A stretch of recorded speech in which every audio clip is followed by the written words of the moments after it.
I, Mirian. I, Mirian. I, Mirian. I, Mirian, make the following declaration based on my personal knowledge and declare under the penalty of perjury that the following is true and correct.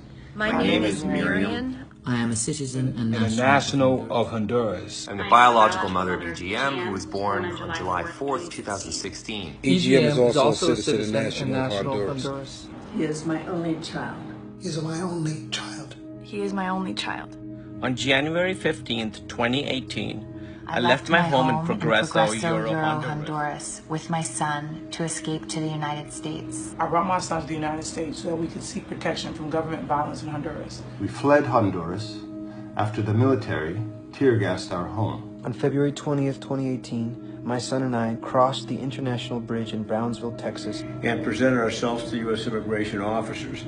We told the officers we needed asylum. After I presented myself at the bridge with EGM U.S. border officers took me at EGM to be interviewed. The officers took a statement from me regarding the reasons I came to the United States. The U.S. immigration officers then told me that they were taking my son from me. They said he would be going to one place and I would be going to another. I asked why the officers were separating my son from me. They did not provide any reason. They did not provide any reason. They did not provide me any reason. They did not provide any reason. I had no idea that I would be separated from my child for seeking help. The immigration officers made me walk out with my son to a government vehicle and place my son in a car. The immigration officers made me walk out with my son to a government vehicle and place my son in a car seat in the vehicle. My son was crying as I put him in the seat. I did not even have a chance to comfort my son because the officer slammed the door shut as soon as he was in the seat. I was crying too. I cry even now when I think about that moment when the border officers took my son away.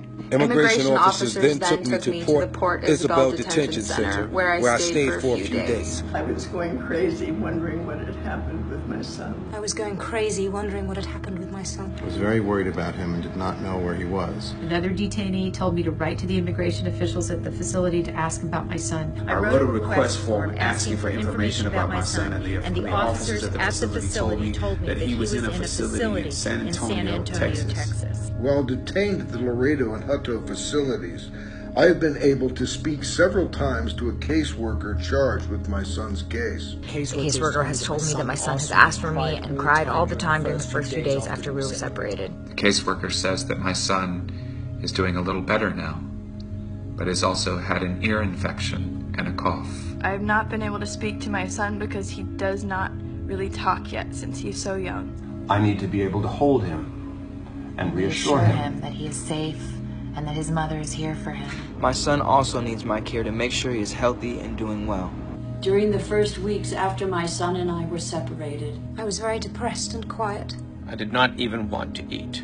Now I'm trying to be strong for my son so that I can work hard to be reunited with him and to take care of him once we are together. I'm still sad and worried about him though. On April 3rd, 2018, I received a positive, credible fear finding from a San Antonio immigration judge. I understand that I will now be able to present my asylum claim in the immigration court. I will do everything that I need to do to seek protection in the United States. It would not be safe for me and my son to return to Honduras. I declare under penalty of perjury under the laws of the United States that the foregoing is true and correct based on my personal knowledge. Executed in Taylor, Texas, April 6, 2018.